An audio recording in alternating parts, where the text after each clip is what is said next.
طيب خليني معايا تليفون مهم جدا جدا من كابتن كبير طبعا ونجم النادي الاهلي كابتن عماد متعب. مساء الخير يا عماد.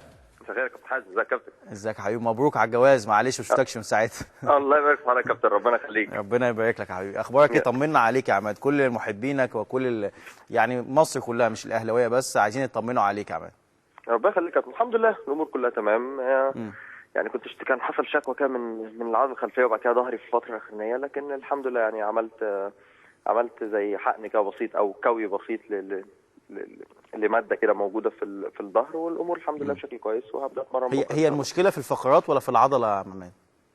لا، هي المشكله مش مشكله فقرات، يعني المشكله في ماده كده بتخرج. يعني انا طبيا مش هقدر اشرحها صراحه يا كابتن حازم، يعني الدكتور يقدر يشرحها اكتر مني. لكن الفكره كلها ان في ماده بتخرج كده في اللحظه اللي انا بكون قاعد فيها وباجي اتحرك، او وقت لما بكون جسمي هادي وابدا اتحرك، فبتسبب لي الم. فالماده دي دكتور محمد عبد الرؤوف هو اللي عالجني من حوالي سنه وشويه.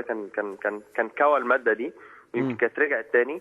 فالحمد لله يعني عملت نفس القصه والامور ماشيه معايا بشكل كويس. طلب مني اريح يومين بس بعد الحقن ده، وهبدا اتمرن بكره ان شاء الله. يعني مفيش بقى المانيا ولا بتاع ولا الكلام ده، خلاص انت في مصر ان شاء الله وبعد يومين تنزل التمرين باذن الله. انا بكره هبدا اتمرن. لا، هي المانيا بس الفكره كلها ان انا يعني لما رحت قبل كده ما كانوش واصلين ايه سبب الالم. فدلوقتي الالم بقيت انا عارف ايه سببه. فانا لو هطلع هيبقى للعلم، بس ان انا عايز اخد راي تاني، اخد فكره ثانيه. لكن علاج لا، الحمد لله الامور ماشيه معايا بشكل كويس، وهبدا اتمرن من بكره. ويمكن يعني على ما اعتقد بعد مباراه سموحه ان شاء الله اكون موجود مع الفريق، بتمرن ان شاء الله مع الفريق ان شاء الله. يعني انت بس عشان افهم بس الكلام، يعني انت اطمنت خلاص، انت عرفت انت عندك ايه، ولا بس انت اتعالجت؟ في فرق يعني انت اتعالجت ولا خلاص انت عرفت انت كمان بيبقى عندك ايه؟ لا، انا عرفت انا عندي ايه واطمنت واتعالجت الحمد لله. يعني كله تمام، مفيش اي مشكله خالص. بس هي الفكره كلها انا عايز، لا يعني السبب انا عايز افهم ليه الموضوع ده اتكرر. هل هو الموضوع ده هيتكرر تاني؟ هو الدكتور قال لا، يعني المفروض ان هو ما يتكررش تاني، المفروض انه ما يحصلش تاني. بس فممكن اكتفي ان انا بالحقن ده وما اعملش حاجه تانية، يعني ما اسافرش وما اروحش في حته، وممكن اسافر للاطمئنان بس مش اكتر. لكن انت مش محتاج بقى تدريبات ظهر، جيم في الظهر معين، مش محتاج الحاجات دي خالص انت؟ لا، هو القصه حاجات عاديه يعني. محتاج الحقيقه الطبيعي ان لو اي لعيب مصاب في ظهره بيعمل تقويات، بيحاول ينزل حمام السباحه كتير. الشغل المائي مهم جدا في الفتره دي. بس يعني ما فيش حاجه ثانيه ان شاء الله. لكن الامور ماشيه بشكل كويس الحمد لله. يا رب يا عماد تبقى على طول دايما في الملعب. كلمني طيب، او قول لي يعني ماتش البايرن شفته ازاي يا عماد؟ يمكن انت من اللاعبين دايما بتحب تلعب في المباريات الكبيره دي، اكيد كنت زعلان طبعا. اكيد عايز برضه تخش على باجتوبر والناس دي تخلص عليهم. لا، هو يعني لما اتفرجت كمان على الماتش في التلفزيون كنت متضايق جدا، لان المباراه كانت جميله. النادي الاهلي عمل مباراه كبيره جدا، مباراه مفتوحه، بتلعب فرقه كبيره. الفرقه دي بنستفاد منها كتير جدا. يعني الاحتكاك مع الفرقه دي بيوصلنا لمراحل عاليه، وبيعلمنا حاجات كتيره في الكوره. بنلعب مع لعيبه على مستوى عالي جدا، عندهم خبره عاليه جدا، طريقه لعب مختلفه، تفكير مختلف.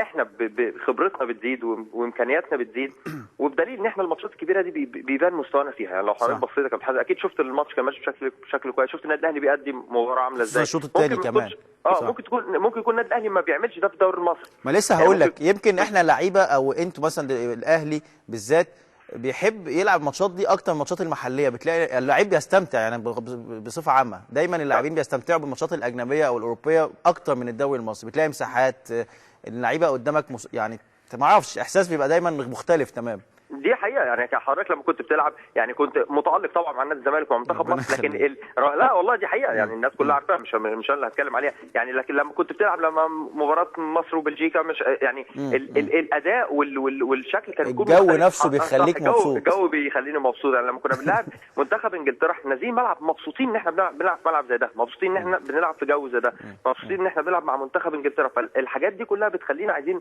نظهر للناس كلها احنا موجودين، احنا فرقه ولاعيبه كوره ولاعيبه. كنا المفروض ان احنا نكون بنلعب في دوريات كويسه، ومع احترامي الكامل طبعا الدوري المصري، بس لكن المفروض ان احنا نكون نلعب في دوريات كويسه. ف يعني اتمنى ان يكون في تكرار من الماتشات دي. حاجه فعلا جميله جدا، ورفعت اسم الاهلي وحطت اسم مصر جنب الاهلي. يعني مصر فوق الاهلي طبعا حطيته في شكل كويس جدا، والنادي الاهلي خلى شكل مصر بشكل جميل جدا. عماد معلش هاخدك الاجواء المصريه شويه، انت يمكن اخر مباراه الاهلي مع طلائع الجيش الناس قالت الاهلي رجع، الاهلي الطبيعي، الاهلي اللي بيستحوذ، الاهلي بيلعب، الاهلي بيسجل. شايف دي هتبقى بدايه خلاص للاهلي الطبيعي، ولا في ممكن يحصل تراجع للمستوى تاني يا عماد؟ والله يا كابتن اللي طمني اكتر المباراه اللي بعد مباراه طلائع الجيش، المباراه بتاعت بايرن ميونخ دي اللي طمنتني اكتر، لان المستوى في ازدياد، المستوى طريقه اللعب والاسلوب ان احنا بنمسك الكوره ما بتخسرهاش بسهوله، بان الكوره من رجل لرجل، ده اللي كان بيقوله لنا مستر مانويل جوزيه، ده اللي بيحاول يوصله لنا، ان انت لو مش قادر تسرع اللعب ما تخسرش الكوره، الكوره تبقى في رجلك، طول ما الكوره في رجلك انت مرتاح، يعني خليك هو يعني بالعاميه كده خلي الكوره هي اللي تتعب، ما تتعبش نفسك، ده اللي عمله النادي الاهلي في الشوط الثاني، وده اللي عمله النادي الاهلي في مباراه طلائع الجيش. يمكن قدم مباراه من انا شايف ان هي من احسن مباراه هذا الموسم متهيألي. صح من احسن مباريات لعبها الموسم ده، فان المستوى يبدا الفريق بيحافظ عليه، فدي الميزه انك تقدر تحافظ على مستواك وتعلى بيه، دي الميزه. فاتمنى ان شاء الله ان احنا الماتشات اللي جايه تبقى على نفس المستوى نفس الاداء. والله بص يا كابتن حازم، مش النادي الاهلي بس، نفسي الدوري المصري كله يبقى بالاسلوب وبالاداء وبالطريقه دي. نادي الزمالك بسم الله ما شاء الله في ازدياد، نادي الاسماعيلي، نادي المصري، نادي حرس الحدود، الفرق ده كله هيعلي من مستوانا احنا، يعني ما بقاش حد عارف دلوقتي مين بيكسب مين هيكسب، ما بقاش زي الاول معروف ده هيكسب، الزمالك هيكسب، الاهلي هيكسب. دلوقتي بقت الدنيا صعبه نوعا ما شويه على اللعيبه، يعني بدليل ان حرس الحدود هو الاول في الدوري، يعني مع احترامي الكامل ليه، نادي كبير وفيه لعيبه كبيره جدا وجهاز فني على مستوى عالي، فدي ميزه، يعني دي حاجه تتحسب لهم ان هم الاول في الدوري دلوقتي وماشيين بشكل كويس. النادي الاهلي نادي الزمالك بعده الامور ماشيه، يعني ما بقيناش عارفين مين اللي هياخد الدوري، يعني زمان السنين اللي فاتت يا الاهلي يا الزمالك، يا الزمالك يا الاهلي، لكن دلوقتي بيدخل حرس بيدخل حرس الحدود. عندي سؤال اخر سؤال هختم بيه الحلقه مع نجمنا الكبير كابتن عماد متعب، الفرحه اللي بعد ماتش بايرن والكلام الكتير من بعد ماتش بايرن والاشاده العالميه والمصريه والدوليه بماتش بايرن، مش مخوفاك وشويه قبل ماتش انتاج الحربي مع تغيير مدرب؟ هل ممكن الفرحه دي تبقى زياده عن اللزوم، ولا انت عارف لعيبه النادي الاهلي هتبقى عامله ازاي في المباراه؟ لا يعني انا الجهاز الفني الحمد لله على مستوى عالي، وعلى عنده الخبره الكافيه انه يقدر يخرج اللعيبه من القصه دي، واللعيبه بنفس الشكل، يعني اللعيبه هتكون خايفه وقلقانه جدا لان هي عايزه تحافظ على المستوى الشكل اللي ظهروا بيه. فيعني وفي ميزه اكبر ان اي لعيب في النادي الاهلي موجود دلوقتي عايز يثبت وجوده وعايز يفضل يحافظ على مكانه، فدي اللي مخليها الحافز موجود ان ما حدش ينفع يتدلع، لان اللي هيتدلع مش هيلاقي لنفسه مكان في الفريق.